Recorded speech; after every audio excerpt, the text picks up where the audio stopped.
What is up, everybody? Welcome to the Ham Radio Crash Course. Welcome to Saturday. There it is. There's the meme we've been waiting for. That's the best. That is the best. Way to go, Adam. K6ARK helping out Dale Gribbles. That's awesome. How's it going, everybody? Again, thanks for clicking on the Ham Radio Crash Course. You emailed me about antenna recommendations. You even went so far as to send me satellite images of your home location or your QTH. And who, buddy, we've got answers. I got more emails than I ever expected to get. You really came out in droves, so just note that this will have to be the first installment of what will be an ongoing series. So, without further ado, let's get started, shall we? All right, everybody. How's it going? Again, welcome to the Ham Radio Crash Course. Thanks so much for sending me those emails, and thanks to Sonic D for the opening music. Right on. All right, man, I gotta say, I was shocked at the amount of emails that I got. You all really responded in kind to the request that went out, and we'll talk about that as we get started here. Hey, I see Ed. What's up, Ed? Kate MRD's in the house. What's up, man? Don N5SKT. We got Paul, Ham Radio Pen Pals. What's up, guys? I appreciate you coming out. I had entirely too much fun setting up for this live stream, and I hope it works out as well as I hope it does. But anyway, let's jump into something that we got to talk about right up front, and let's see, make sure I've got all my links set up here correctly, because very important information. Cannot screw this one up. We're going to fix this right now. All right. So our really good friend in all of Ham Radio, Amanda. So if you watched Ham Nation last week, she wasn't on. And in fact, it was the first time she hasn't been on an episode since I took over the Ham Nation. And Amanda is the heart and soul of the show. If anybody didn't know that, now you know. If there was no Amanda, there would not be a Ham Nation. She does all of the planning for the shows. She organizes the guests. She does the links. She does everything so that I can just set up the stream and run the show on the back end while the hosts run it. Well, Amanda got a really weird case of pneumonia where she ended up having to be taken to the emergency room, ended up in the ICU, and then from the ICU had to be moved 65 miles to another hospital. She's out now. It's only been a couple of days since she's been out. But as a result, she has taken some medical bills associated with this. Just the ambulance alone, after I spoke with her, was $5,000 to go 65 miles. So there was a GoFundMe that was open for Amanda and Jeff to help them out. And while they set the dollar amount to $5,000, I think that they're likely going to go over that with their medical bills, because the ambulance fee alone was $5,000. So even though they hit their goal on the GoFundMe, you can go over that. And if you are inclined to help her out at all, I would appreciate it. Ham Nation appreciates it.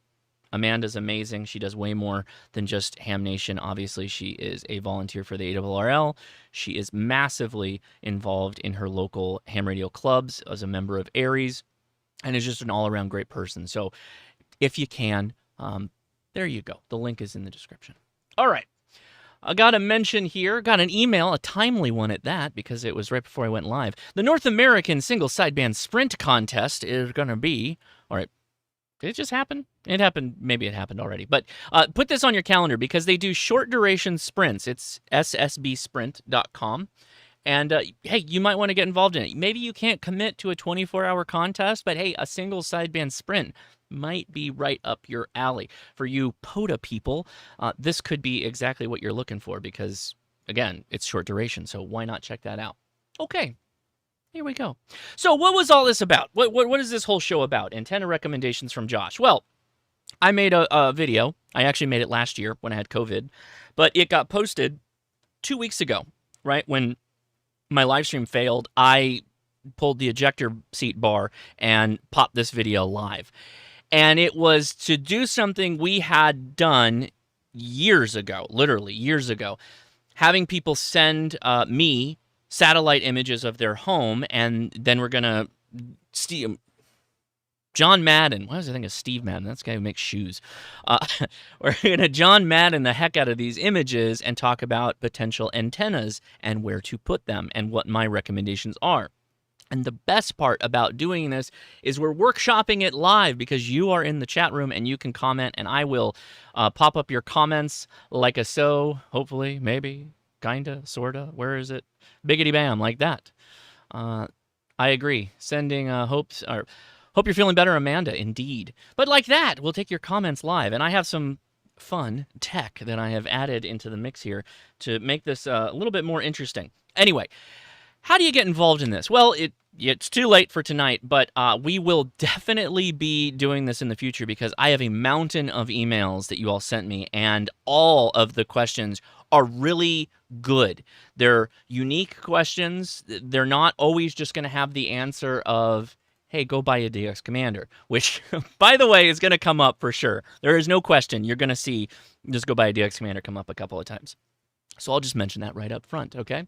But anyway, how would one get involved in this? If you were so inclined to send me an email, well, you need to send an email at josh@hamtactical.com. You need to put in the topic antenna recommendations from Josh. Yes, the subject needs to be that because I get a mountain of emails and I need the subject to be antenna recommendations from Josh. So all of you that sent me emails, if you didn't use that as the subject line, please resend it. It's fine. Just resend it. It will help me out. I really appreciate. Dawn, of course, has the right ham radio answer, and that is, of course, that it depends.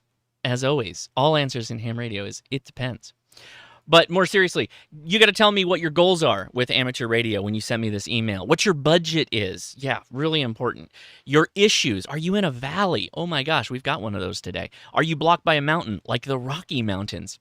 All important stuff. If you have antennas already, please tell me so I'm not just telling you to go buy something you already have. And we can also work with that because if you tell me the alignment and the polarizations of those antennas, hey, maybe it's not that you need to go buy something, you just need to think about orienting your antenna differently. And we have those tonight as well. So let's try out the first one here. So here we go. We got a satellite image. And this is, hi Josh, this is from Tom. He says, I know this property is heavy on the tree side, but I do have a 50-foot tower tip over tower on the left side of the garage. I am interested in HF 160 through 6 meter VHF UHF is on the tower. The only views of my property on Google Earth are all from before the tower went up. Okay, so see, this is good information. It is the only real clear airspace in the yard. The garage roof has a 12 to 10 meter antenna. I can't figure out what to do with putting up an HF antenna. Thanks so much. So we've got some interesting, just right off the bat, a couple of interesting options. They have a 50-foot tower, right? Let's see. The only views, 50-foot tip over tower, meaning you could put a beam on there if you want. You could use that as a center position for a dipole, right? Like a inverted V, possibly run an end-fed half wave up there. So let's go back and look at the images. So here's the view from the road going into the property, right? So lots of obfuscation of antennas. This is very nice.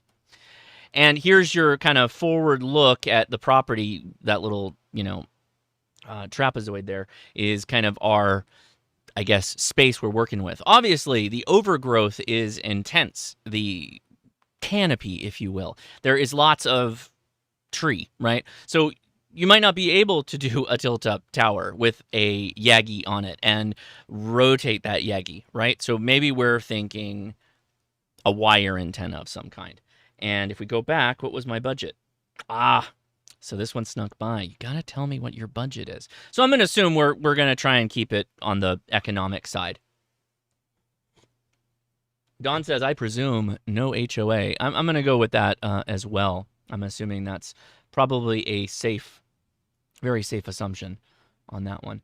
So what would we potentially recommend here? Let's go back to the satellite feed and the drive up here. So yeah, those are some big trees, guys. Those are real big trees. I'm kind of interested on the tilt up. So a couple of things.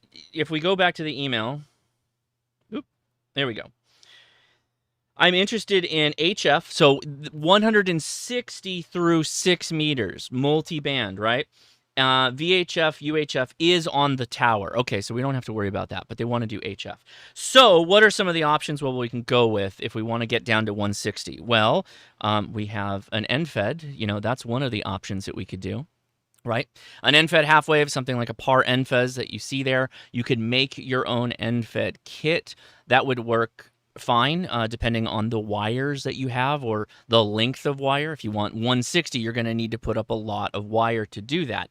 A couple of other options are off-center fed dipole. That is another option as well. Again, length of wire is a pretty serious thing to keep in mind when you're looking at this stuff. Another option, depending on how you want to do the alignment of this, because again, if we go back here, the house is, we'll use our little handy dandy pen. So if the house is here, come on now. Highlight me. Yes, good. Gonna need something else. So if this is the house area right there, so largely where the shack is, and then at some point there's going to be that, let's call it the towers right there. We're just working, off what we know. We can run the wire practically anywhere at that point. This is all his property, so you can go straight across. Obviously, trees are going to be a problem with this. And hey, you got Richard. Richard, you win, sir. You win. Here it is. Full wave loop. Yeah, so that's another option. The downside of the full wave loop in this case, and let's go back here. So just a thought, wire antenna kind of thing. But if we break out of that for a second. So look at that coverage though, right? The greenery. Horizontal loop's going to be relatively difficult to be able to get it up in the tree and kind of avoid all the greenery that's there. It could be difficult. You could snag it in numerous places because those look like pretty dense foliage. And Dawn with the 150-foot random wire antenna. Yes, if you're going to do that, though, highly recommend you get a remote tuner, whomever makes it. I just have the ICOM here as an example. If you're going to go that route and you're going to use something like you're going to be at home and you're going to do this whole thing, if you can swing it, if it's within your budget, you might want to consider an external tuner. That will make a lot of things a bit easier for you, including not having RF come back in the shack and connecting directly to the antenna with the tuner, which is going to help out a lot. So, all right, let's call that one good because we've got a couple more interesting ones here. All right, so let's see what we got here. Good evening, Josh. Here's a screenshot of my lot. I noted elevations as I'm on the east side of a small ridge. My house is 800 ASL. The road in front of my house is about 775 degrees, and the top of the little ridge is 880, and so they've got that 880 listed there. I'm a new general. I'd like a VHF UHF antenna, and I'd really like a multi-band antenna, I'm assuming for HF, at least 6 through 80 meters.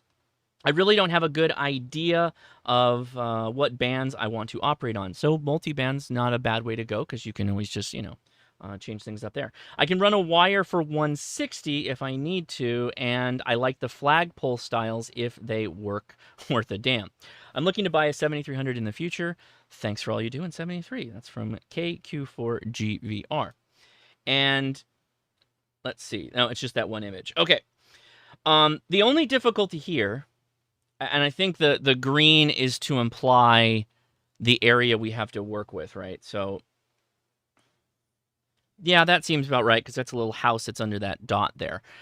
Part of the problem with this is I don't know what the full property boundaries are aside from maybe it's the green.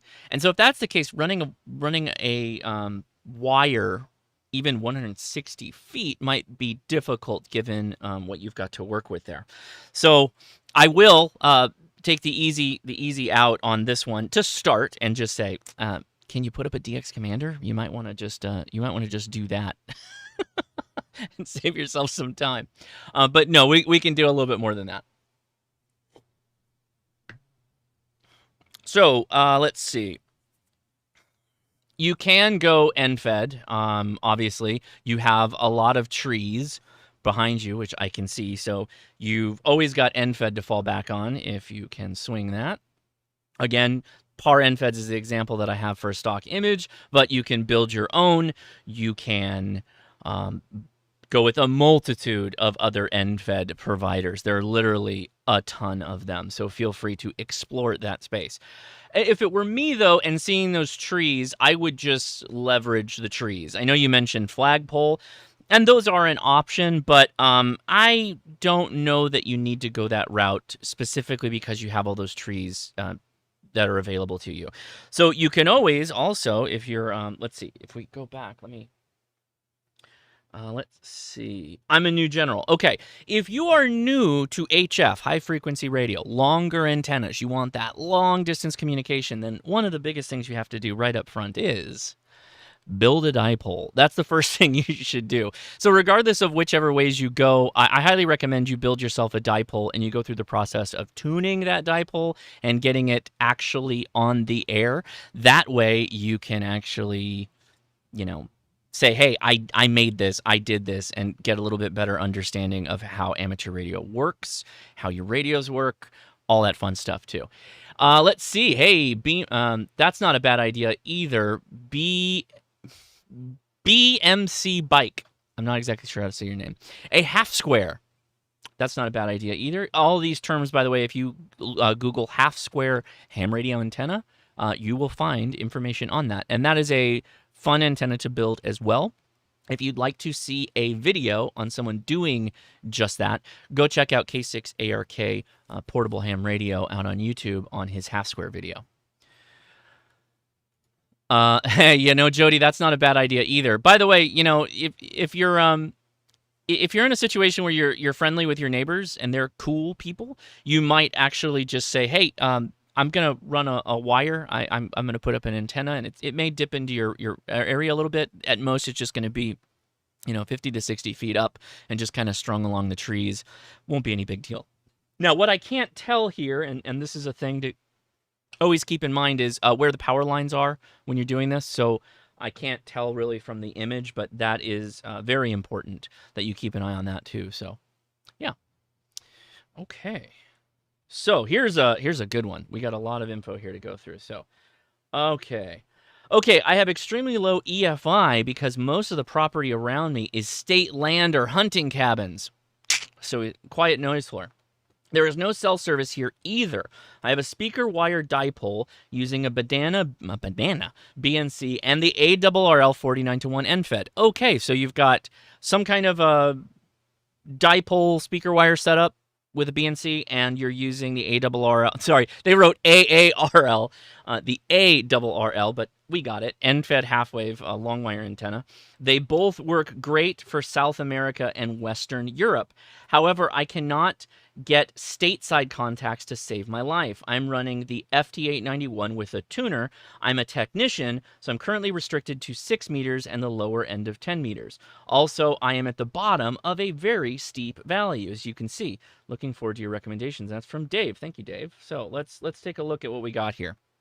All right, so yeah, looking at the topography, and there's a lot going on there, but let's kind of zoom in into the property here. So it's that blue dot, and I see a little red X, so maybe that's a ham shack. Again, lots of trees, right? When I see trees, I think wire antennas, and particularly the way these trees are laid out, it looks like they are kind of going around the property. Going around the property makes me think full wave loop. Immediately you can start thinking about that. That is the Chameleon Sky Loop, but as always, you can just build a full wave loop. There are tons of plans online. If you go with the full wave loop, you might also need to pick up a external tuner. So just FYI on that, because that could be something that you'll need to do. And in fact, it'll probably help in some cases, since you're going to be multi-banding this full wave loop if you put up like an 80-meter loop along those lines. Now, the only thing, and I can't really tell, but let's go ahead and dive in a little bit here. So I'm guessing that, I'm just going to draw a little bit here. I'm guessing that your property line is oop, that is way too big. That is not good. Let's back that out there, bud. All right, make that. Let's go here. So I'm guessing that the property line is something like this. I'm guessing something like that. Possibly those trees are a part of it. The issue that you may find is that this area right here, you're not going to like circle your front of your house with a wire for a loop. So you might want to go something more like around the back to this tree over, and here's kind of your full wave loop depending on the length of wire to go with. And then you can always feed it right here to that red X thing that I'm hoping is your shack. If that doesn't work, you can always, of course, DX commander it, but that may not be the solution you're looking for. So let's take another pass at this. Just looking at this alone, right? You have tons of options with these trees here to do something with an end-fed half wave. You could do a dipole and run the coax. Hey, come on, stop. What? Okay, I'm fighting my iPad. You could run something like that with a wire antenna. I don't think budget was mentioned. Budget was not mentioned. See, you guys, you got to tell me budget because otherwise we can start talking about more expensive stuff. But that is a thing you can do. So again, what does that look like? It looks like an end-fed half wave. It's a long length of wire. You're going to use a appreciable length of coax to match or potentially have a ground radial off of that. You could always go with a dipole as well, or in this case, an off-center fed dipole. That's a Radio Waves company made off-center fed. But again, these are all things you can build. So far, everything that we've covered is something you can build aside from the external tuner. So keep that in mind. That's something that's like totally value added with amateur radio, particularly if you're a new ham, is, hey, go ahead and build it yourself. Now, I think, let's see. New ham, who dis?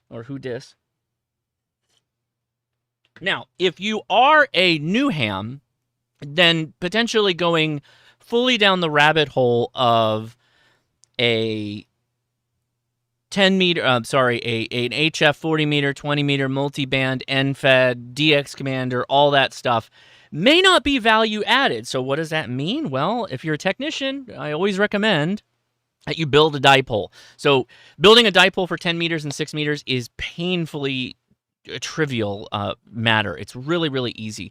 So you should do that. And you have the trees that you could just support it, without any issue. So you might want to start with that. That might be a really good way to go. Somebody said upgrade to general. Hey, that's an option too.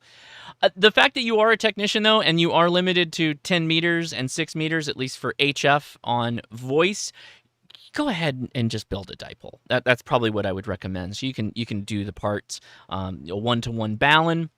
You can build that with a toroid, and you can get the wire from Home Depot, and you can do all kinds of things to bodge it up in a box and be able to get on the air that way.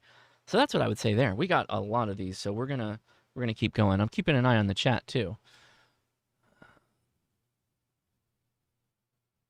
Yeah, by the way, 45 Auto brings up a really good point. If you haven't seen this, KB9VBR is also a really good YouTube creator. He just did a really cool video using a Wolf River coil, and he used a metal screen door screen as the ground plane. And it was cool. It was really, really cool. Let's see. Ham Radio Pen Pals mentions Amoxin. Ooh, that's a really good idea. Amoxin/Delta Loop. So before we get out of here, I'm gonna draw this to the best of my ability. So a delta loop, pretend that you're looking straight on at the antenna. So if you had, let's say you had a tree, and I'm just drawing this on the, so come on now. No, come on. So you've got, no, that's not gonna work. We need bigger ink. Bigger. Okay. So let's say you had a tree of some kind. Right? So these are two trees. Again, just pretend like you're looking straight on it. And you had wire in the form of a triangle between those trees. And you had some kind of, whether you fed it from the bottom or the side like that, that would be like a delta loop, and that would work really well too. And you'd have some insulators here to hold it up between those trees. That would work out really well as well. So you could do that. That would do pretty well, but it is semi-directional, so not being able to rotate it, you may have to put up 2, and that's something you can do. You can actually do a lot with that. I got a delta loop, says Ryan. Well, hey, buddy, there you go. Delta loops are really good antennas as well, so that might be something you want to consider. And as a new ham, I recommend you build it if you can. So there you go. I am going to leave that. Leave that. Okay. All right. New ham, who dis? I have a 70 centimeter and quad band disc cone connected to a TYT TH9800D. And let's drop that there. And an RTL SDR V3 at 1100 feet altitude. Okay. Looking to upgrade to single sideband HF capable unit. Also searching for a good antenna to transmit and receive on 10 meter and 2 meter bands. I would like to stay under $200 all in. Thank you for giving me a budget. And I think, yep, okay. So, couple of options here. I like the Comet GP1 and all of the brethren of the Comet or Diamond antennas. They're very similar. That is a ground plane antenna. You can mount those easily outside your house on like the eave of the roof. That will be under $200. In fact, you'll have leftover money. To what's that? What is it? Build a dipole. So for 10 meters, go ahead and build a dipole. Since you are a technician, new ham, wants to transmit on 10 meters, build a dipole. Build a dipole. And you don't have to get it that high off the ground. It looks like you have a couple of trees to work with, it looks like here. So let's take a look at this. So you've got, it looks like a tree here, potentially the shadow of a tree. There's another tree here. That may not be your property though, but you definitely have something here. There's this huge shadow we're looking at. So just between, the roof line, just like that, that could be your dipole. Let's draw that with red, right? That could be your dipole right there. You could do an NFET as well. That would be totally fine. You have a huge space to work with, so if you decide to get further into HF, then you know what to do. Potentially DX Commander. I told you there was going to be a lot of that. All right. What else in the chat? Anybody have any thoughts on that one? That's a good question.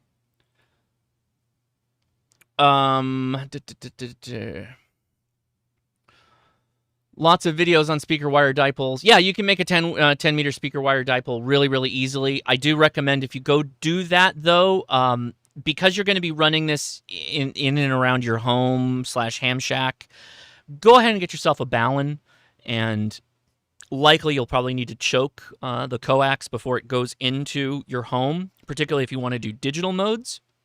Something to think about. Okay. Good. Okay. I think we're doing well here. So let's back out of that. Back out of that. There we go. All right. This is from W5MJ Crow. Hi, Josh. Howdy. Just about everyone thinks they solve my issue until they show up and realize I've got a mess of power lines both above and below.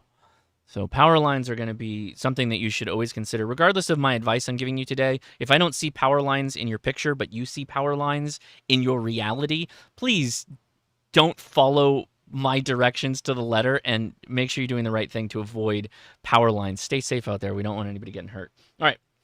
The photo, red solid line is above power lines. Dotted is below. I'm not sure what below means. Below ground? Okay. 5 feet away, is below plus 5 feet right of either side. I don't fully understand that. Dark blue is aluminum carport.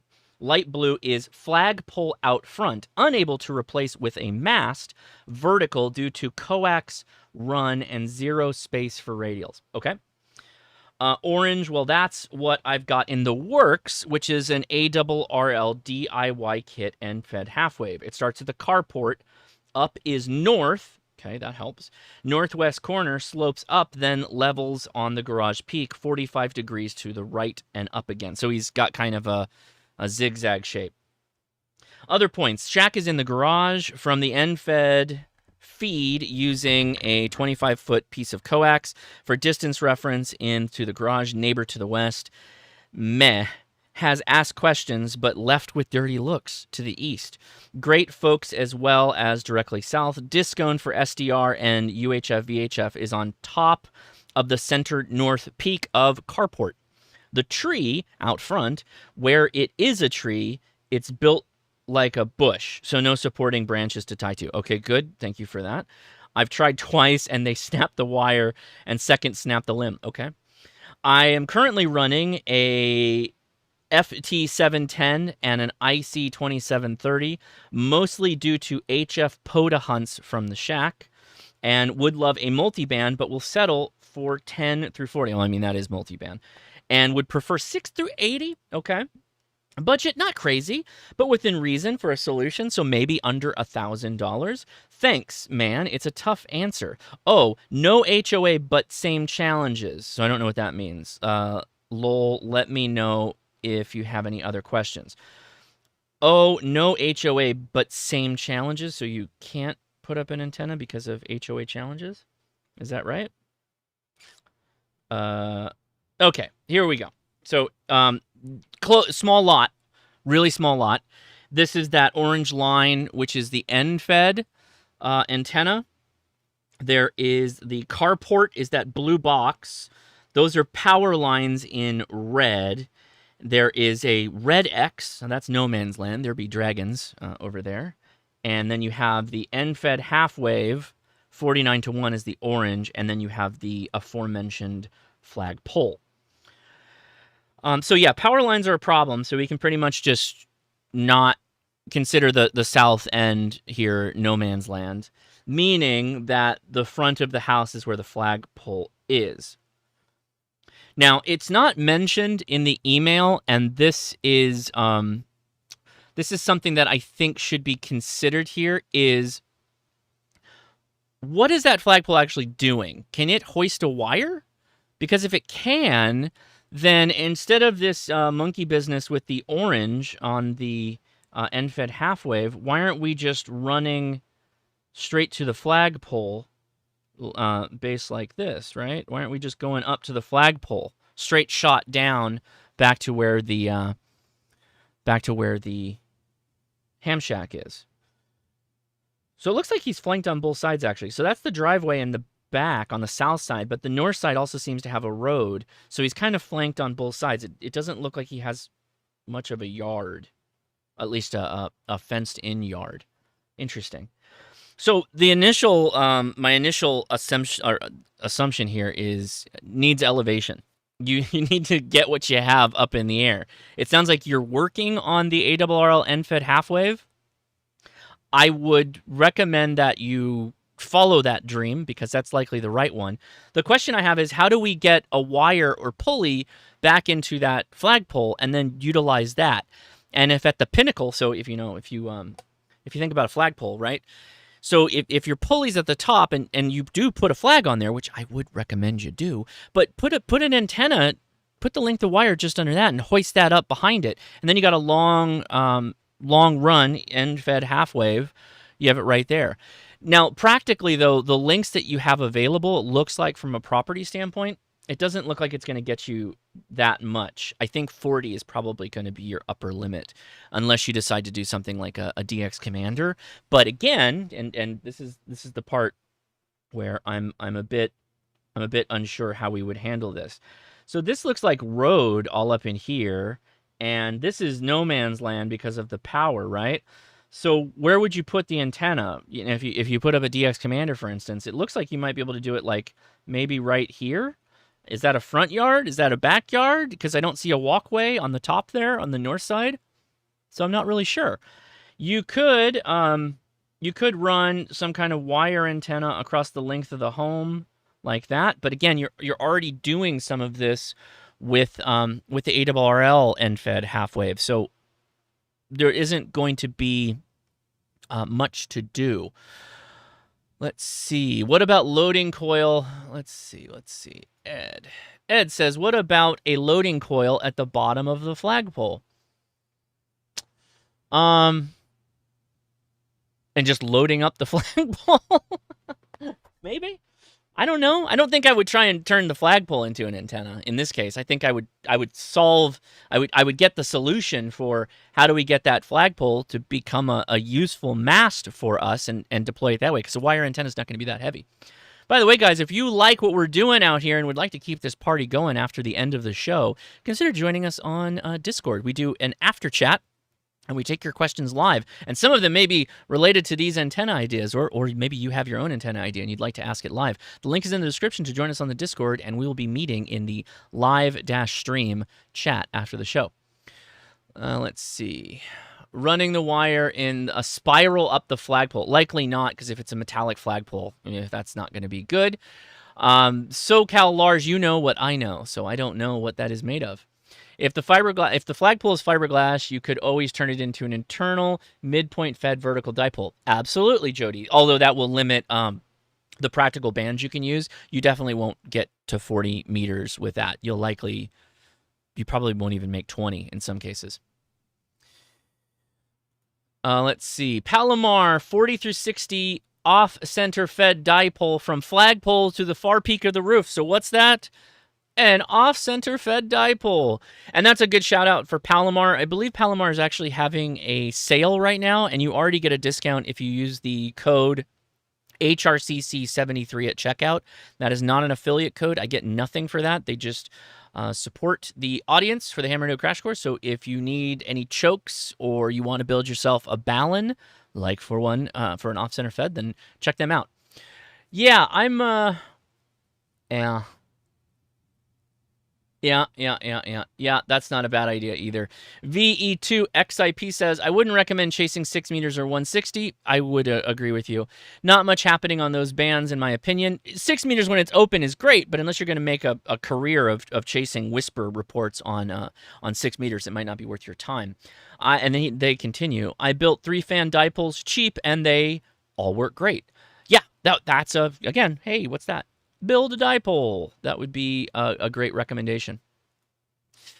Load up the gutters. Yeah. Okay, Don, I hear what you're throwing down there. So there's likely some gutters or eaves of the house. If you're going to go that route, make sure that you consider getting an external antenna tuner.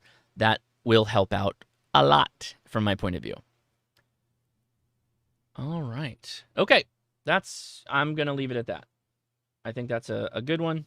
Let's move on. Okay. Hi, Josh. Detached is a Google Earth view of my 5 acres. Hey, buddy. As you can see, I have a perfect open sky with no tree problems. I currently have a Chameleon MCOM3 base antenna represented with the yellow line. It is in a sloper setup with the top end 30 feet above the ground and the lower end at 8 feet. My problem is I rarely get over the Rockies with this setup. Why? This doesn't seem like an NVIS setup to me. I can get Arizona and California all day long, but anything east of the Rocky Mountains is a no-go most of the days. What do I need to change? So, I think, if I remember correctly, please tell me what state you're in if you're going to mention the Rockies and being impeded by it. Make sure you leave that in there. I'm not going to look up your lat long coordinates. So here's a Google Earth. What a great shot, by the way. So hopefully you can see it, but let's dive in here a little bit. So let's focus on the property. The property is the red line that goes around like that, and then you got a long driveway. And the yellow here represents an end-fed half-wave. This is like the sky is the limit for you.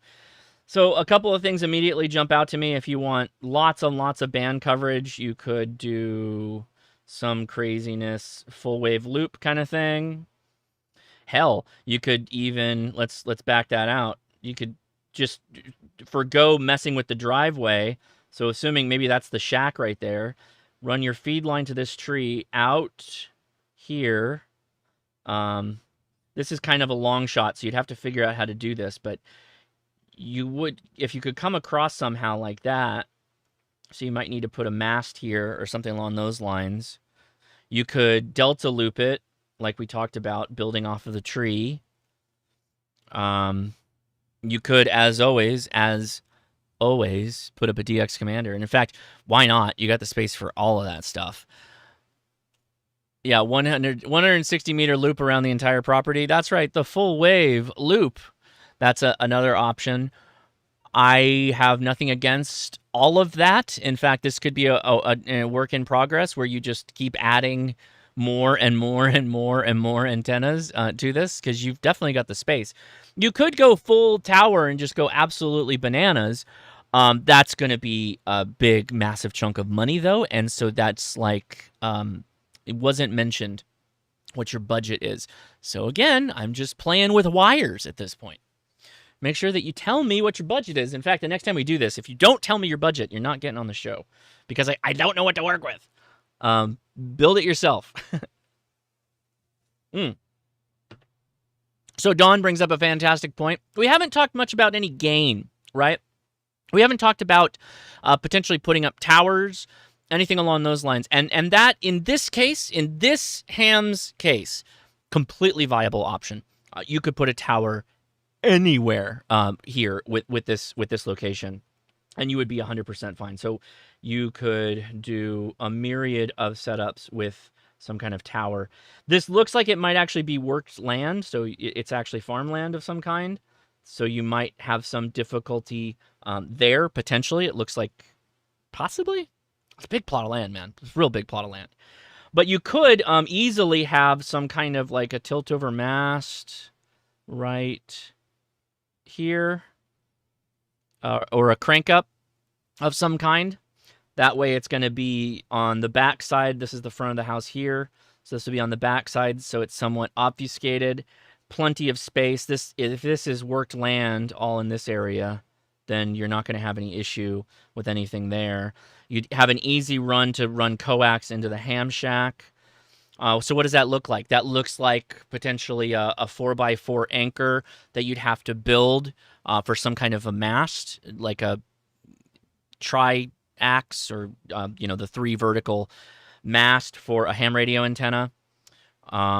You would likely need to guy it, which again you don't seem to have any issues with that because you've got the land.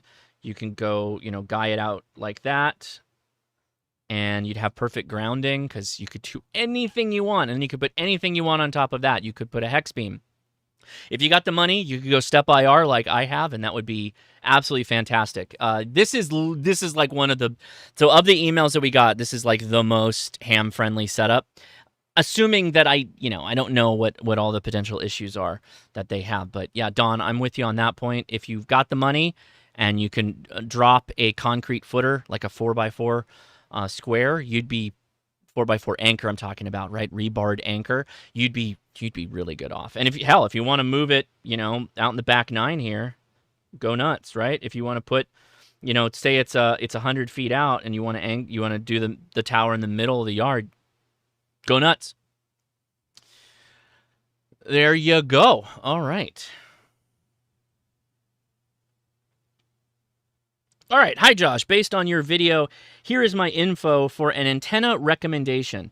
Did you? I don't see a budget. All right. Bands, 80, 210, 160 meters is a bonus. Okay.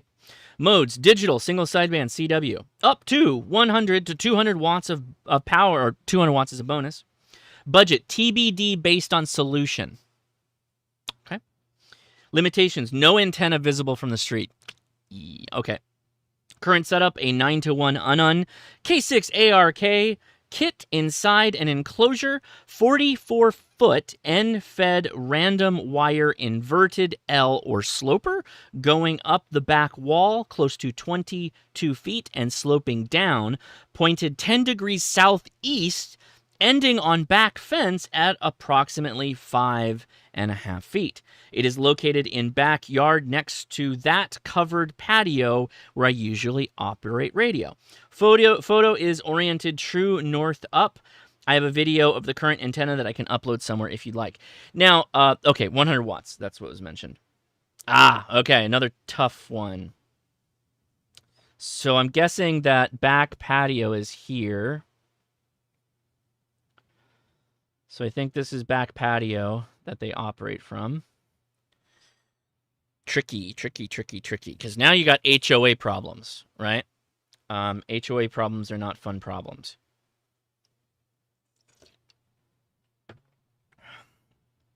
By the way, most of these I'm going in blind on. I did pull some of them up because I wanted to make the animations for this. But this is, yeah, some of these are hitting me for the first time. Okay, HOA problems require stealthier solutions, right? So I'll just mention these up front so that you all know of them, right? But you're likely going to have to decide what will work best for you. You know my favorite, right? All hams should build a dipole. So if you build a dipole, there's lots of different things you can do with it. One, you could put it inside your attic, assuming that they've got the attic space in some kind of straight run that they could actually set that up in. Why is this? Right, so if you've got an attic, and let's say they've got a straight run through the middle like that, you could get away with a fan dipole. That would allow you multi-band coverage, depending on the length across of the largest open area of the attic. You could do that. You could go around the perimeter of the house if you have the gutters, or you can do what's called an eave antenna loop, or what's sometimes referred to as a butterfly loop antenna. That would have some kind of terminator, which would be right here, that would go to where you're operating in the patio. And there's also usually some kind of a resistor at that point. Is it a resistor or a capacitor? You'll have to look that up. But butterfly ham radio antenna, you can do that off of the eaves. Broadband terminated dipole around the perimeter eaves, that's another option. Okay, broadband terminated dipole. Chameleon makes one of these, but you can always make them. They have terminating blocks at the end. That's it. Yep. Thank you, Jody. It's a 1 kilo ohm resistor on the butterfly antenna, and I believe the terminated dipoles actually use the same thing. Cobweb antenna. Hey, that's a really interesting one too, James. Let's pull that up. I'm going to pull that up on the web here. Cobweb antenna. So that's kind of a stealthy boy. Let's pull that up here. This could be useful.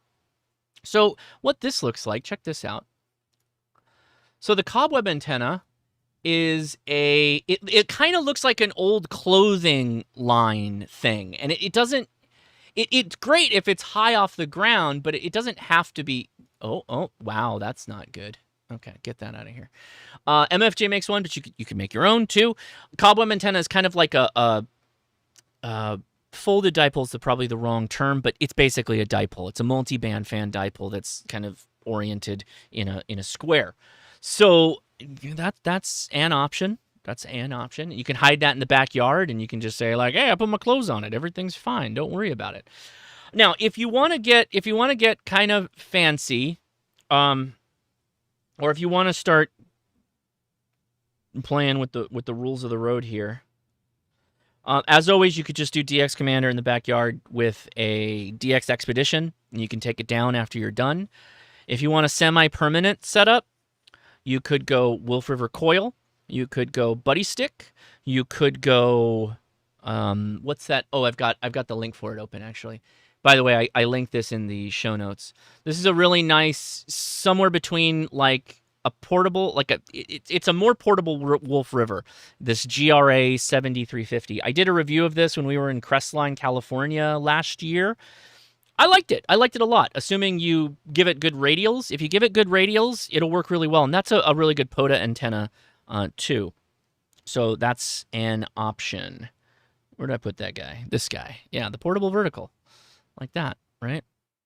That's another option as well. Kind of a cool antenna. Buddy Hex, okay. Buddy Hex, I like what you're throwing down. If he wants a temporary setup, he could probably build that in the backyard, but I am worried about the space in the backyard to assemble it. That might not be enough space. That is an option, though. Of course, that is an option. You could do that. What else? A transmitting loop antenna. So like a transmitting MFJ loop as an example, but Chameleon sells them, whatnot. It's tough in your case. There's a couple of reasons why this is tough. You don't have any mass, right? So in an HOA, sometimes the best thing is to utilize nature to hide your antenna, right? So if you were lucky enough, so let's say, for instance, this could be the long game. Maybe if you start planting a tree right now, maybe, or just buy a tree and have it planted in your backyard. So if you had a tree about, let's go with like right here, a nice bushy tree. Then you could do all kinds of stuff with that. You could hang a wire off of that pretty easily. You could do a sloping end-fed half-wave type setup where the transformer box would be the elevated component at the high point of the tree, and then your wire could run in an obfuscated line, again, somewhere. Thin wire. You'll still be able to do 100 watts. And then your coax could just, go down the tree and right into the patio. That's another option you could do too. Yeah. Octo ham stick on a portable mast. Hey, I got something for that. The ham stick cannon. Yeah, a ham stick would be fine. That's a portable option too. You could use that then on POTA if you wanted to, portable ham radio. If you wanted an octo setup, the problem with the octo setup is it stands out like a sore thumb. Like, people are going to come looking all over the place. I had the cops called on me when I set that up at a park. They thought I was really up to no good with my octo antenna. Yeah, there you go, Lars. I like that. Yeah. Tree. Think of it as planting an antenna. I love that. Put a discone on a drone that was lighter than an air assist. Send it up 100 feet. Yeah, there you go. You could just use a drone every time you wanted to operate. All right. That one's tricky. I hope that helped. For some of you folks, by the way, if this is your email and this helps you or you're in the chat, if you could tag me at Ham Radio Crash Course in the chat or reply to the email when you watch this video. I hope it helps, but hey. So let's go back in here. All right, here's a... All right, Josh, you want to read? Here we go. Hi, Josh. I have a small home station where I've set up antennas to cover the following bands. I have a Comet vertical for 70 centimeters, 1.25 meters, and 2 meters, and an MFJ 2012 off-center fed dipole. 6 meters, 10 meters, 20 meters, 40 meters. Those are the official bands, but I've been able to tune everything in between as well with my Yaesu 710. Both antennas are set up on the vertex of 2 green lines on the included photo. They are elevated roughly 10 feet over the roof of the house using an old satellite dish mount. Although I can use all those bands in HF, my HF system is severely compromised due to the angle and position I had to use for the existing antenna mount. I have some constraints I have to work with. Whoop. Come back. Oh my God. Stop. There we go. All right, some constraints I have to work with. I live near an airport. Based on my worst case calculations using the FAA database, I would need to keep my antenna below 40 feet in order to avoid notifying the FAA. Good, don't run into foul with the FAA. I also have overhead power lines running parallel to the north and south property lines, so I can't place antennas too close to the north or south edges in case it falls over. Sure. The Blue Mark Square is a zinc roof, which cannot bear any load, and I cannot stand on it to work. Currently, there are 2 wires going to the antenna system in the roof for transmission and ground. There are several air conditioning units spread on the rooftop. I am in a hurricane-prone area and need to be able to dismantle the mast system in preparation for a storm. That's a really good data point. Thank you for providing that. Local climate is very humid and close to the seawater, which affects the durability of certain materials, but also helps out your signal a lot for those of you if you're in Florida. The rough size of the roof squared is 50 feet by 40 feet. Rough size of the shack roof is 7 feet by 10 feet. So we have a separate shack, a disconnected shack. I want to be able to add missing bands available to me as an amateur extra up to 160. So we're seeing a lot of 160, and I agree with the comment from earlier that take it if you want to try it out, cool, do it. But I have a feeling you're not gonna stick with 160. Maybe I'm wrong, but most people, even if a tuner is required for them, okay, so if you can tune up to it, sure, 80 meters will take you to 160-ish. I will not be running more than 100 watts PEP. Thanks for that. Good data point.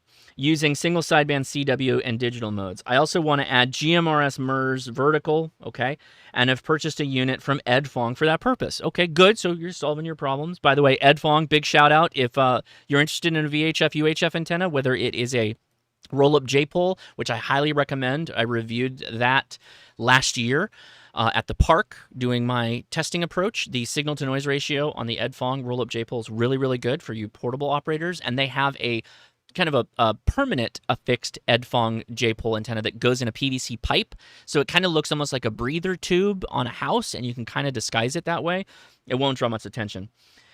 Let's see. I'm considering an end-fed long wire, perhaps using Chameleon's Portamass system to erect a more solid structure pole near the center of the roof. Hey, thanks for coming up with your own ideas there. That would likely work.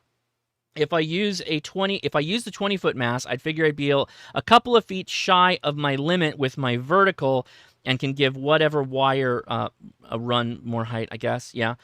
However, I worry I might be picking a less than ideal antenna that might incur large loss or have a poor radiation pattern. Well, we should say that a lot of the compromises we're making here, if we're not getting the antenna at least 1/4 wavelength off of the ground for the intended band, so 1/4 of 80 meters off of the ground, you can expect you will have some weird antenna patterns regardless.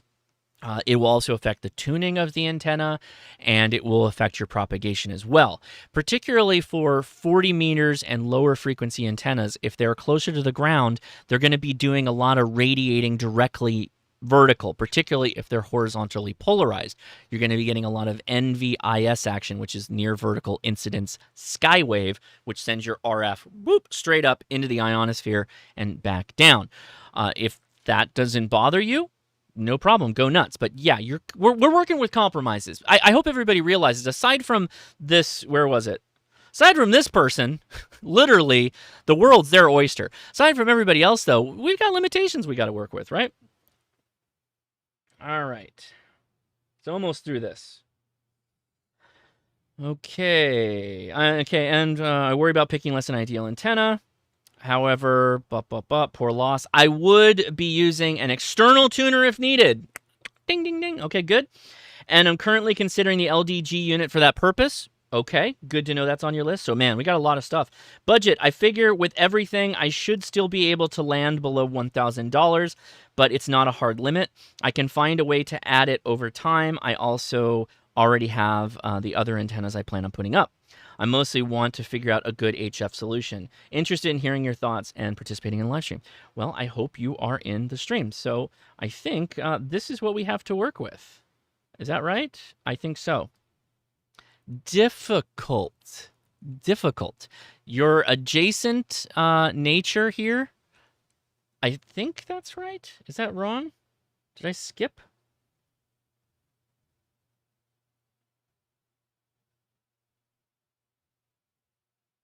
Oh, yeah. Okay. Yes. Because here at the bottom, that's Carlo. What's PR? Puerto Rico. So this is a Puerto Rican station. Hey, thank you for watching and emailing. Okay. So we have some limitations here, right? Particularly looking at the green line, right, that has been identified. Some things that we have to work around. Having this kind of bent wire is not an ideal situation. You're also very adjacent to your neighbors, right? So that's also problematic. It looks like you have a flat roof, though. Can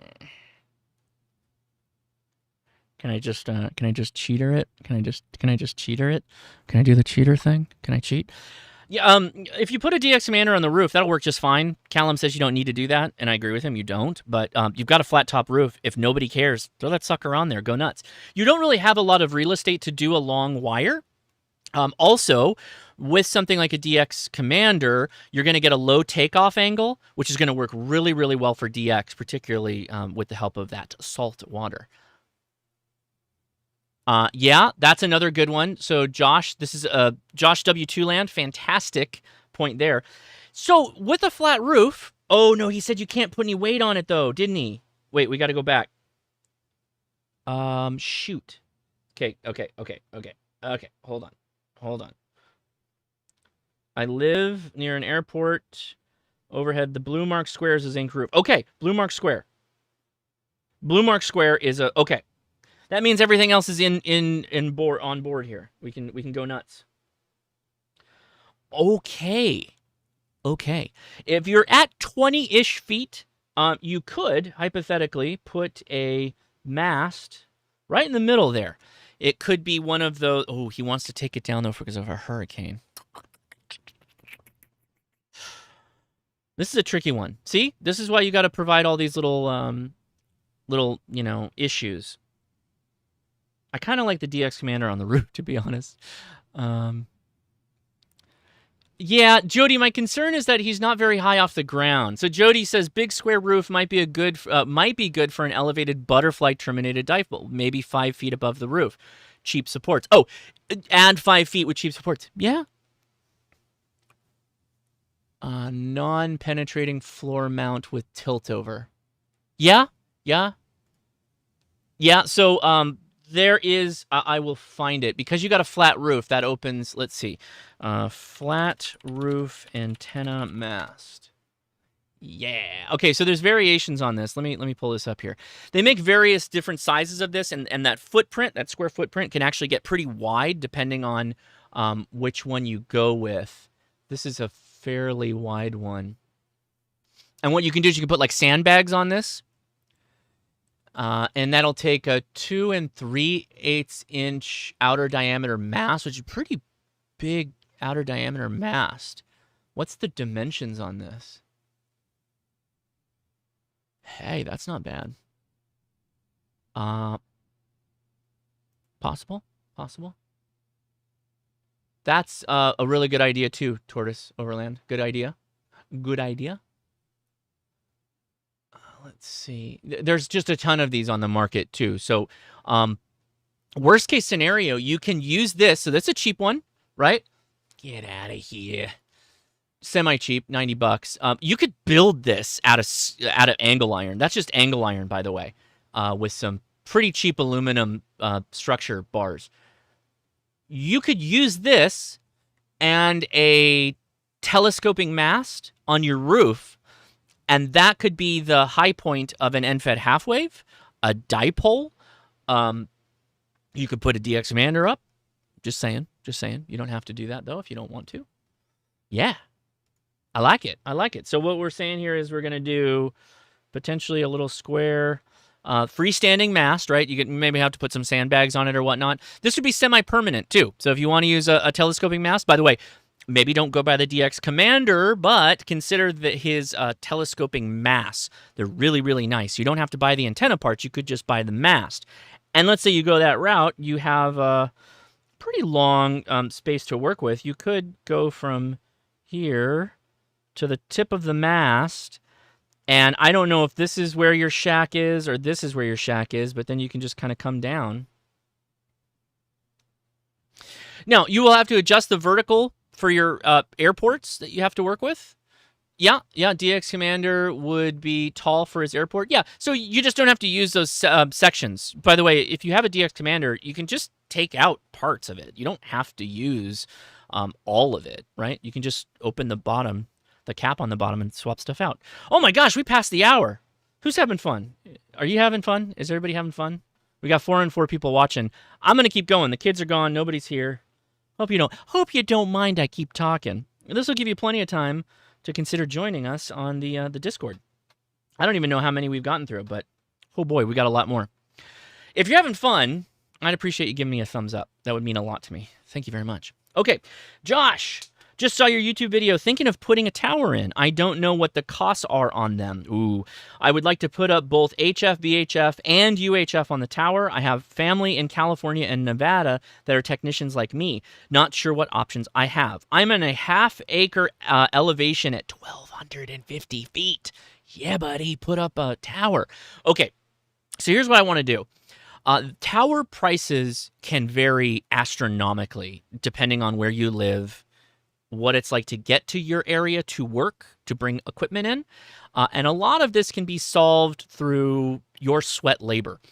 We talked about a 4-foot square anchor for a antenna. You can dig that yourself. You can then have the rebar structure built and then have a pour day, with a 4 feet square concrete dumped in.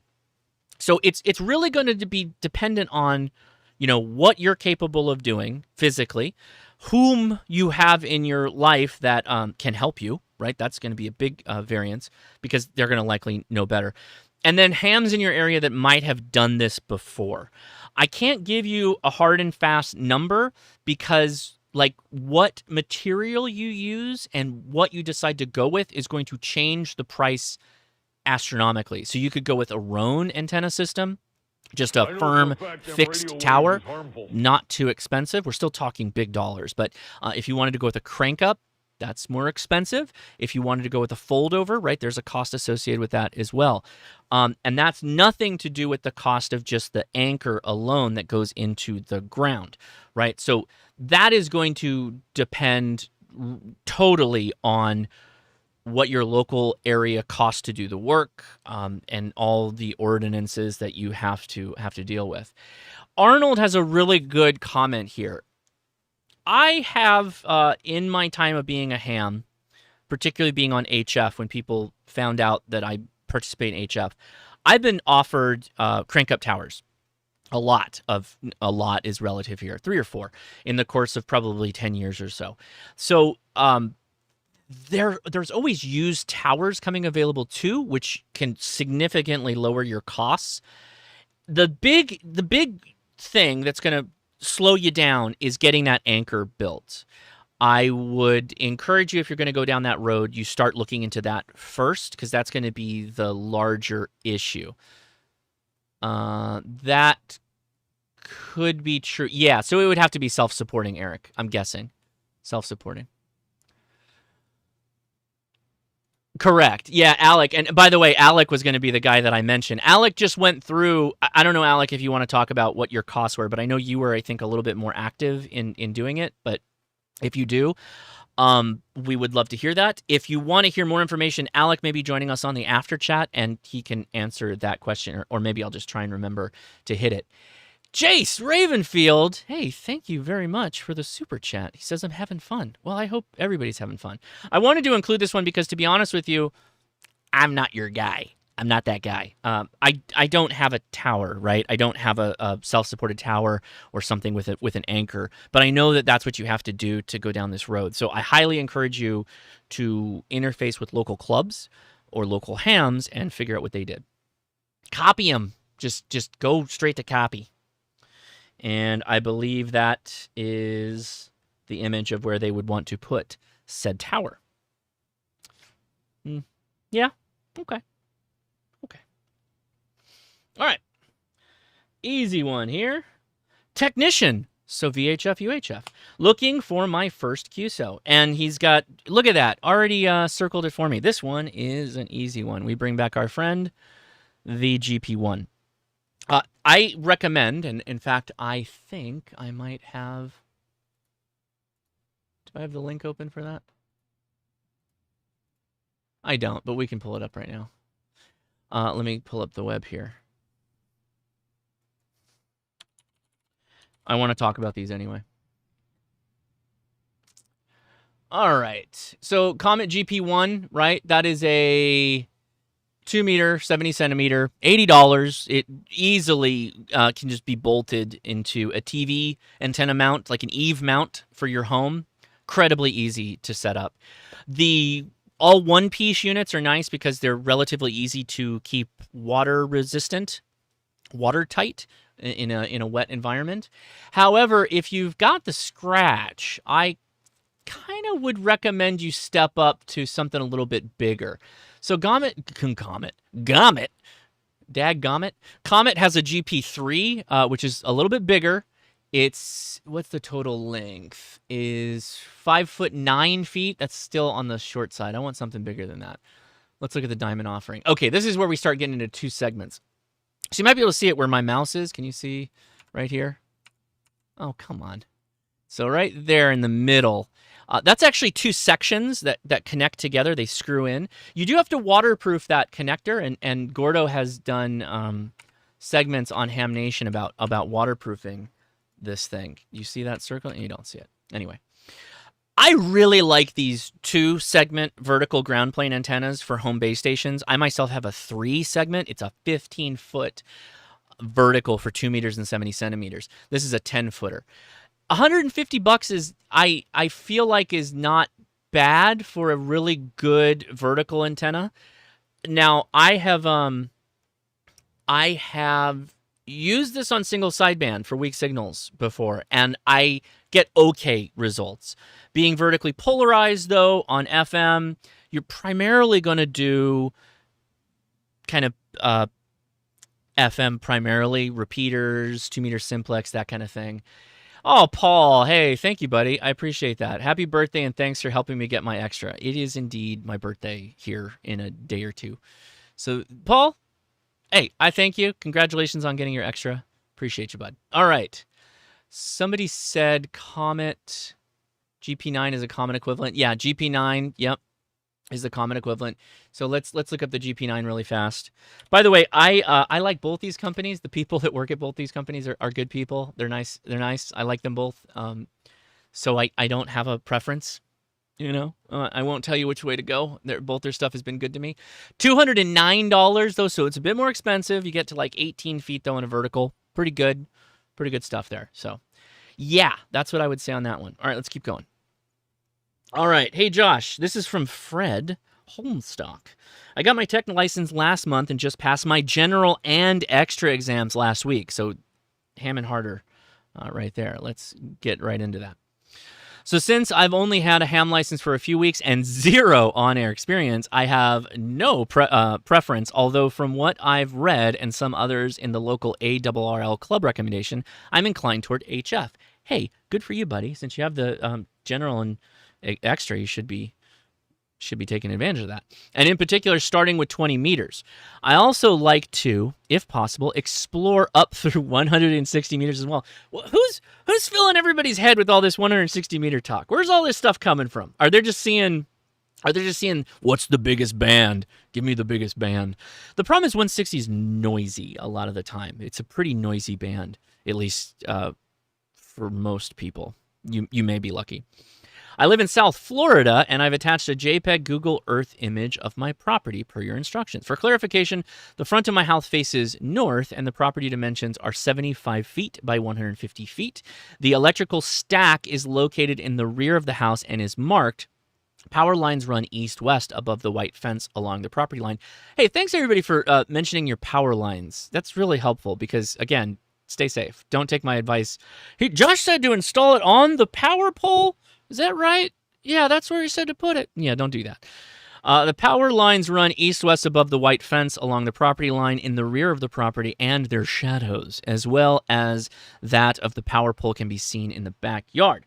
Also, my house is in the middle of the block, so I have no significant issues with power lines to either east or west. Okay.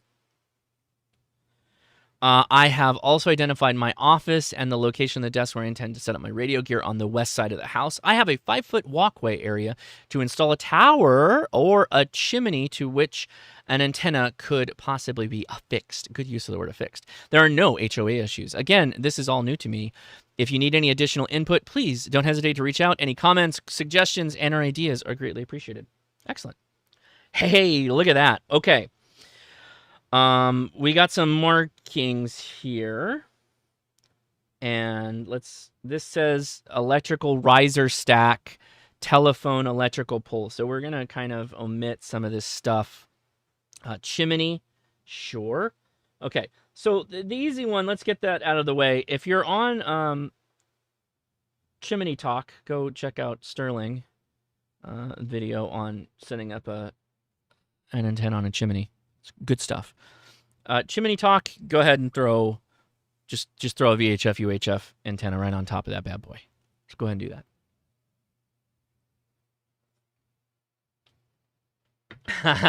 that. Jody, yeah, that's not a bad idea either. Metal roof. Tune up that metal roof. Get yourself Get yourself an external tuner, hook that sucker to the metal, let her rip. Yeah, that's another option. If this is all, looks like galvanized steel, then you might be able to do that as well.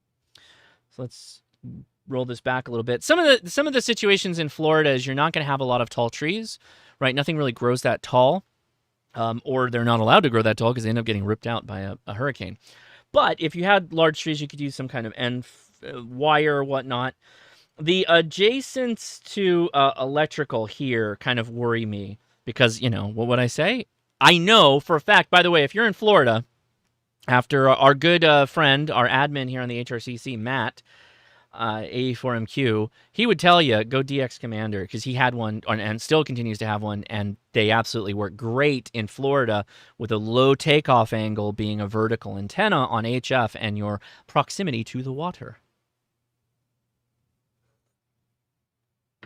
See, when you ask me questions like this, WA7 Coog, what's up, buddy? I don't know what you mean. Baseline best 2-meter antenna for what? Handheld, mobile, base station? What do you mean? You got to give me more information than that. James says DX Commander Classic 80 and 10. Yeah. As always, you got NFED. You can go NFED. The problem with an NFED is you're fairly limited on the backspace that you could potentially put a mast, right? Because if anything falls over in this area here, this is like no man's land. So that might not work out for you. In fact, I would be, I'd kind of be worried about that. If you didn't have a lot of foot traffic, like right here, you could put a DX Commander there. You'd have some funky radial situation going on, but it would still work. Again, you have to admit, you have to have you have to limit your expectations here. You do have a compromised setup, right? So we're trying to work around that. You do have a metal roof, so I would potentially think about trying to at least tune that up. Why not? You could put a DX Commander like right here, maybe. I don't know how high any of these trees are. I think those are just little hedges. I don't think that's very tall. This one could be tall, though. I don't know. This looks like a palm tree because I see a little stalk here. If that's a palm tree, then you might be able to set up a dipole. I don't think so, though. That's a tough one. What are the thoughts in chat? Because this one's a tough one.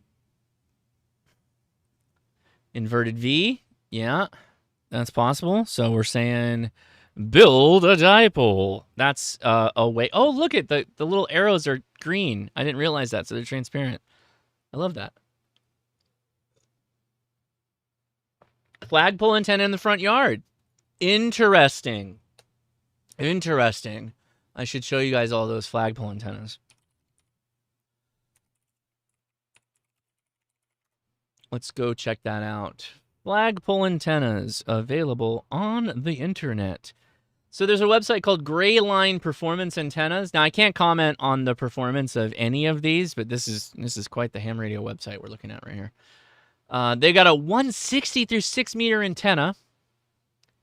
Looks like they've got video of it going through Tropical Storm Cristobal. Oh, buddy. Can I enhance? Let's watch that on YouTube really fast. I'm showing this because of Florida. Holy smokes. There you go. That's pretty good.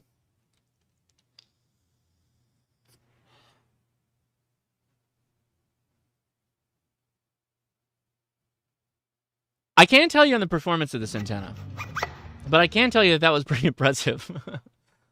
Let's get rid of that.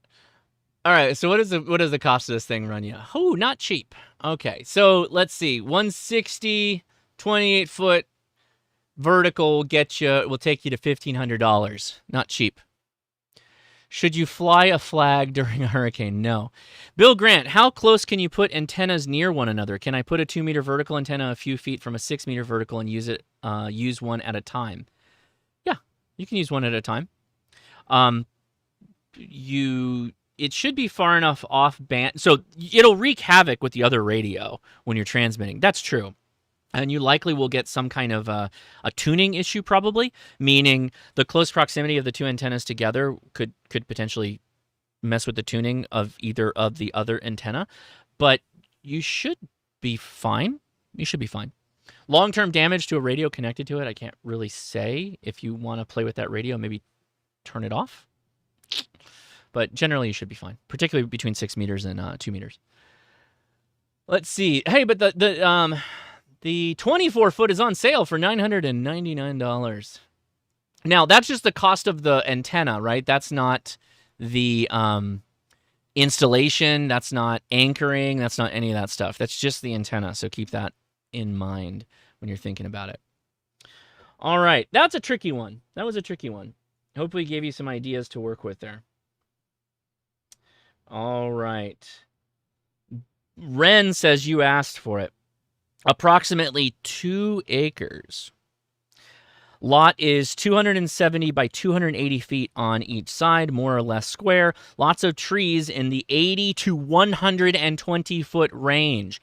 2 metal garages. Largest has a ham shack in the rear. Power line running down west side of the lot. Left side is in picture. Would prefer wire antenna for HF. Thank you for mentioning that. Primarily 17 meter FT8. Well, okay, we're done. That's easy. Since I just moved in the house last summer and I'm still figuring out well and septic systems. Okay, can't help you with that, boss. Need to keep them boss approved. Well, I also can't help you out with that either. Also need to install a ADSB UAT antenna for 140, 220, and 440 megahertz antennas. Had a G5 RV about 30 years ago at a previous house on a residential lot. Now that I have a bit more space, looking for other options. I'll probably throw out about 70 feet of wire up and of end-fed long wave as starting point, but suggestions are appreciated. So that's from Ren. Oh, buddy. I don't know about any of you. He said you asked for it. This is easy. This is easy. Look at this. Look at this. What do you can do anything you want. Anything you want. You can have whatever you like. Now, this is like, come on. Come on. Stop. Yeah, you could do anything. 200-foot tower, sure. But he said wire antenna. But I hear you. Loop. Yeah, you could do a loop. 160 full wave loop. Let's throw that in there. The full wave loop. Why not? Metal garage. So you got a metal roof. Go ahead, tune that up. You can have a wire coming this way. You can have a wire coming this way. You can have a wire coming this way. You can have a wire coming over here. Another one over here. Another wire over there. You literally do whatever you want. That's anything. DX Commander, sure, why not? Put it over here in the corner. Hide it. Put it over here. Nobody will see it. Wife won't know. What? Go nuts. He said, what was it? What was the vertical height? 40 to 80 feet or higher trees? Anything. You can go anything. Man, let's see. Oh boy. W1BTR off topic, but I made a logger, FL rig, poll, hamdb lookup, and soon spotting and will highlight spots in your band mode. Plus, it's free and open source. Off topic, but I made a logger. Hey, W1BTR, can you join us in the after chat? I'm going to be wrapping up here soon. Join us in the after chat. Let's talk about it. But today, thank you for the super chat, by the way. I appreciate that. But today, because of the trying to focus here. So, God, you can do anything. What do we want? What do we want? What do we want? Off center fed, sure. Why not? You can do end fed, sure. Why not? End fed half wave. Go nuts. Yeah, I'm also... So, Ren, make sure you tell us what you ended up going with. You can do an external tuner on that metal building. Go nuts with wires all over the place. You could do both. You could do a horizontal polarized wire antenna, and you could have a vertically polarized antenna, and you could do, antenna diversity, which would be really nice if you have the capability to do that. Log on the outside perimeter for RX. Yeah, absolutely, Jody. So that's loop on ground. So basically, you would have a buried buried wire that would go on the perimeter of your lawn. Again, buried. So nobody's going to know. You just, there's tools that you can get that would help you trench it a couple of inches down. And that would connect to your shack radio receive antenna, if you have a receive antenna. It would be fantastic in your case, because you would just get, it'd be so good. So yeah, you got the hamstick cannon as well. I'm kidding, you don't need hamsticks, but Gap Titan DX, I don't know. Like a Yagi. No, yeah, I'm down with Yagi, but they said specifically they were looking for HF wire antennas. But I'm down. Again, if this was any of our properties, we'd be like, I could do anything. You could just cook up some weirdness out here. Like, I don't even know what's going on over here. Like, you could do something. You could literally just run the loop this way. You could go wherever you like. Seriously, you could do anything. Anything. Those trees are tall too, they said. So that's actually what I would do. So I'm back in full wave loop town. Full wave loop town. That's where I'm going. Full wave loop town. You like that? UK fan number 1. Thank you for the super chat. I appreciate the wow.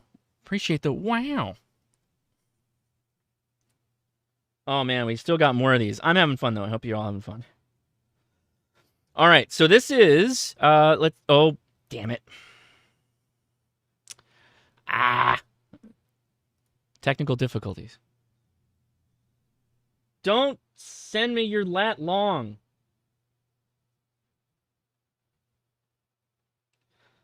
Please don't send me identifying information. I didn't catch that beforehand, sorry. Christiana, I got to get a BB7V up and an 80 to 40 dipole built by W3FF. Right on, Christiana. Good luck with that. That's super cool. Yeah, and a good balance of mixing and matching there. Oftentimes, it's really good to have multiple antennas if you can swing it. Okay, my backyard is 50 feet by 50 feet. No HOA. Radio is an IC7610. The budget is $3,000, folks. $3,000. What do I recommend for $3,000? Yes. The Step IR Big IR. Go for it. You don't got the room for wire, and you got a $3,000 budget, put up a Big IR. Why not? Why not? Let's see. Let's pull it up over there. That is a vertical antenna made by Step IR. It's auto-adjusting for bands. Get yourself a Big IR Mark IV. Why not? You can get, let's see, what bands do you get? I think you get up to 40. Yeah, 40 through 60. I would go with the SDA2000. Yeah, you want the Optimize R. You want that. That's $2,553. There you go, sir. That's the answer. That's the answer you want for that right there. And where do you put it? All right, so where do we put it? Where do we place this bad boy? You kind of want it out of the way so the normies don't see it. I think this is your back wall. So this tree is nice cover, and it looks like that's a bush. So I'm gonna go with right here. You put it right there. Then you run the coax along and into where you got to get it to go. There's your solution right there, bud. How's that sound? So the problem with things like hex beams and all this other stuff is 50 foot by 50 foot yard is not big. It's about the size of my yard. Not big. So you could do what I did, and you can put yep. There we go. You could put a tower on top of your house, and so if this was my house for scale, here's roughly what my Step IR looks like on my house. I'll show you it live here. So let's get in real close here. So when I rotate it, the boom looks like this, and then here's the elements. So my house looks like it's going to fly away, because sometimes the elements actually go over the side of the house. All right, let's cancel out of that. How's that sound? You said $3,000 though, so I took your word for it. It's from Eunice. Hey, what's up, Josh? I am a pretty new ham from Turkey. Wow, we got a DX antenna question. And I want to, this one actually is hard. Okay, this one okay. And I want to operate on HF bands. VHF, UHF is not my priority at the moment. I actually made a dipole antenna. Hey, make a dipole. And it looks like how I drew it in the pic. I can fold it in half and can also receive 10 meters. Okay. At the moment, I don't have a radio, but I do have a Yaesu 857. Really soon with an LDG 711 Pro. A Prol? You got a Prol? Good for you. I was thinking I could just use a random length of wire. Sure, that's an option for it, since I'll get an ATU, but I'm not sure. I want to operate exclusively on HF, mainly 20, 10, and 40 meters. So 40 meters is difficult in your case. I already know this because I looked at the email. If possible, 20 and 40 meters are also okay. I'm more biased towards 20 meters since I made my first contact there, so I wouldn't mind if the antenna was only 20 meters too. Okay, good to know. Budget is 100 to 150. You can build a wire antenna for that without a problem. Build. You can probably buy one too, but being in Turkey, I don't know what your options are. I'm not sure how much you can get for 100 to 150 USD, since all I was focused on was to make my own antenna. I have a lot of antennas already built. My next project is to build a fan dipole, but I'll see how that goes. And I'm interested in modeling antennas. Okay, so I don't think you have a problem building. It sounds like you're already on that path. So here's the difficulty here. I believe that they are on the ground floor and that this is their building that they're in, and they're on the street side right here. Are you going to let me draw? Okay, fine. So they're on the street side here. So all this public traffic looks to be like a 1, 2, 3, 4, 5, 6, maybe 6 or 7 story building. So getting up on the roof and running off of that somehow would be advantageous. Don't know if you've got the ability to do that. Let's look at the other image here. Yeah, so you can see they've got a dipole set up. That's what these lines are. Not very high off the ground either. Lives in a concrete jungle. The street view is from 2014. You can see how I placed the dipole I mentioned. Anyway, I hope you can find something nice and neat. You're the man. Oh, thank you very much. I appreciate it. That's from Eunice. Well, thank you, Eunice. So a couple of things come to mind, and we're starting to get a little crazy here. Obviously, okay, I'll just do it. Get it out of the way. You have a tiny lot. What can you do? You can put up a DX commander. Okay, I've done my contractual obligation on every one of these to say DX commander. That's not my intention, but it's often sometimes a good answer. Given that you have a 7-story building, I'm guessing 7 stories. So is that like 16 feet per story? Somewhere between 14 to 16 feet per story. 7 stories. You could hypothetically, you could do a couple of things, right? So, and I'm going to draw this to best of my ability. Let's say this is the side of the building, right? Right. Wow, this is great. All right. So you got all these windows and whatnot. I don't know how you do this per se. I don't know who you'd have to work with, but you could have a vertical dipole with a feed point in the center like that. You could do an end-fed half wave, feed point at the bottom, like that. You could just have a pulley system of some kind that would just run up and down the side of the wall, like that. I don't know how you set that up. I don't know how you don't piss your neighbors off. Potentially, if there's no windows vertically up this path, I would use this area right here. I drop a wire off the side. I'd connect the wire to the roof somehow, possibly using a standoff, if you can figure out a standoff with some insulating cordage, a dog bone insulator, and then run the wire vertically off the side of the house like that. That's what I would do. And go end-fed. Right? There you go. Now that gets you multi-band. 7 stories, not bad. They did, he said something about the roof, I thought. Didn't he? Didn't he, though?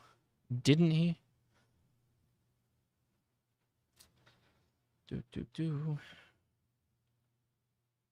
He said something about the roof. I thought he did. I'd like to see you use that roof.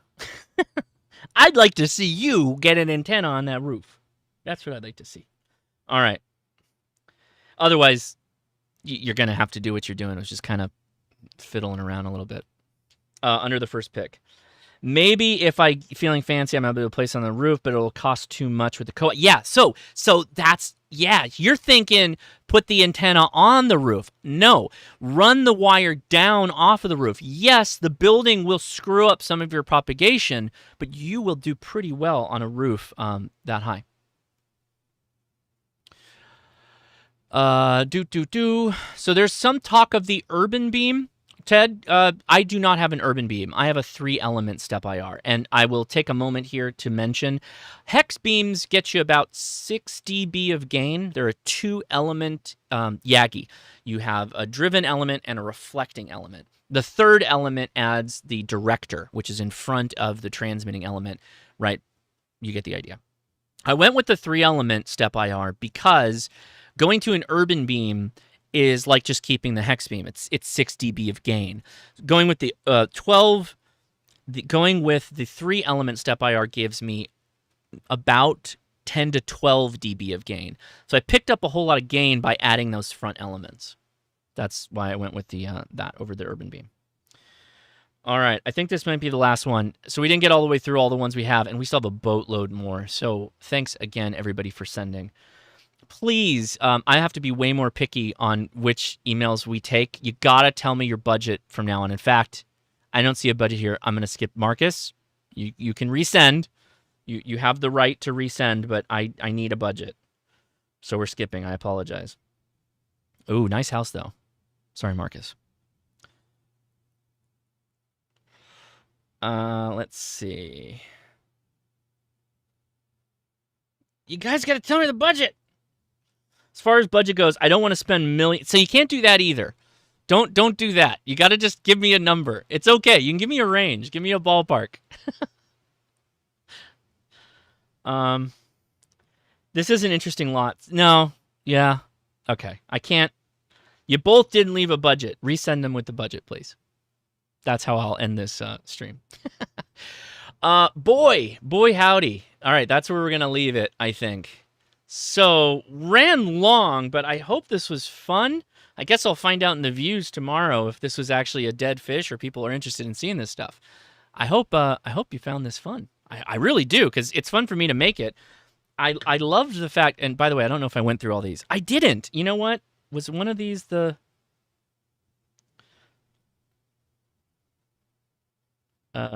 you know what? Yeah, it is. Okay. I think we do need to hit this one really fast. Yeah, what the hell? We'll go a full 2 hours. I'm currently looking into upgrading my antenna situation, so this has come at the perfect time. Mostly interested in working HF 10, 20, and 40 meters. Currently using PAR NFED, NFED 10, 20, 40, sloping from my left fence line to the small tree on the side. It was okay, but I'm hoping for something better. I also have an MFJ loop antenna on a pole in the back, but I really don't like using it, so it would be replaced by something sooner or later. I have a copper J pole, VHF, UHF, but I'm open to suggestions. My backyard is approximately 120 by 85 feet with power lines running across the back fence and from the back to the left corner of the middle of the main house. From the back left corner to the middle of the main house. Current radio setup is an IC705 Shegu XPA 125 amplifier. As far as budget goes, you're real wishy-washy with the budget. Give me a number. Give me a range. I want something relatively small or stealthy if possible. Stealthy, okay. I would like a wife happier, of course. Love the show. Okay, great. All right, so here's the first image. And I think for the sake of so many things to point out here. Lots of trees, big house, Shack in the back. He's got the shack in the back. Yes, indeed. Huge tree. Look at that tree. Huge tree. By the way, good image too. Thanks for sending that. Second story house. There's some power going on. In fact, I can see it. It's right here. So you've got power line right here. But this is like, what is that? 100-foot tree? 100-foot plus tree? Like huge tree. And then there's another huge tree right here. He said his antenna is going to a short tree. Short tree. And you got these in your backyard? I'll just say this right up front. You need elevation, bro. That's what you need. You need to elevate that antenna.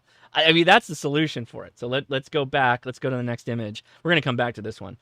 But he sent it. Look at the shack, man. That's cool. That's really cool. Is that an Ireland flag? Right on, man. Respect. So there's the loop. That's that MFJ loop. Please tell me you don't have the antenna on any of these like 20-foot tall trees. You, my friend, let's go back to the overhead. Let's take it back to the overhead. All right. So both of these trees, okay, so tree already cut down. So that was going to be this was my primary tree of interest. This, I think, is that massive 100-footer. But I think over here, and this could be neighborhood borderline, but I think that's a limb that's over on your property. That sucker is way high up there. I think you shoot a line, Spider-Man style, and just go with that. And I think you do it with a thin wire, real thin. You only have 100 watts to worry about. No big deal. I think that's a solution. You need more elevation there, bud. I think we had one. Yeah, I didn't get through all my animations. Here's the other. What's this one? No, I got that one. Oh, I got one more. So elevation, right? For elevation, what do you need? Sometimes you need, vertical. Sometimes you just need a big rod. There you go. The big aluminum top rail. That's the other animation I didn't get to use. All right. Well, that was I haven't done one of those in a while. That was a long live stream. Hopefully this helped. I'll really judge this by the comments. There is so many more emails that you guys sent, and I'm probably going to get a boatload more after this live stream. But if people don't really like it, I'm not gonna. I'm gonna do it again in a year from now. I hope you understand. But I had fun, and so I hope you all had fun, because I'd like to do this again.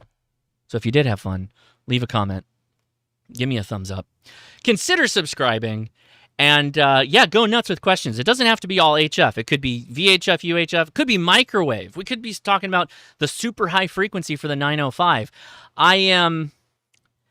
I had to send the 905 back. People may have been curious about that. Did ICOM send that to me? Is this is that mine to keep? No, ICOM did not send me a $4,000 radio.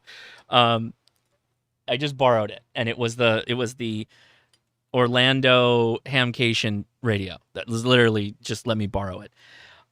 We did a bunch of tests on it. I have news that will be in the form of a video next week. But now that I have given it back, I'm kind of thinking I want one. So I'll have a weekend.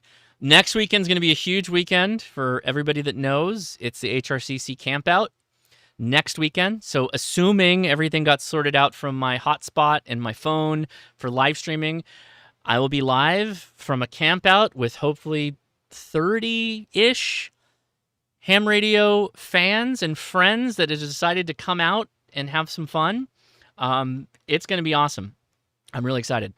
Okay, we are heading out, going to Discord. So for everybody that hung out, we're still doing the after chat. We're going to have fun with that. I want you to join. Antenna questions are going to be a priority, but we'll take any ham radio question. That's why we do it. It's for answering your curiosities, your concerns, your worries, your misunderstandings, or you're just, I don't know anything about this. Help me out. That's why we're here. Link is in the description to our Discord. And yeah, join us out there. Slide down the stream a little bit. Go to #live-stream. There's a text chat and a voice chat. Join the text chat to start. work on the voice chat for your mic and speaker, and get on the virtual air with us because we'll be taking your comments live. Okay, I am Josh, KI6NAZ. Thanks so much for watching. Enjoy the memes.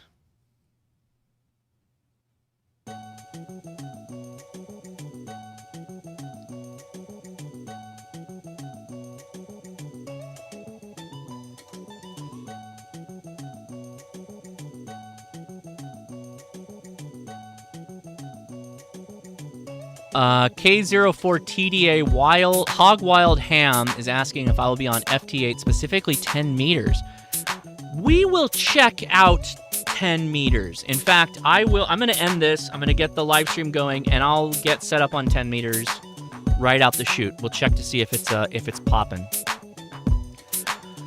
For everybody that's asking questions, take your questions to the Discord after chat. I'm going to end this live stream, and we're going to start a new live stream. And I will be with other amazing, knowledgeable, intelligent hams, and we will answer your questions live. Until we talk to you again in 10 to 20 minutes, 70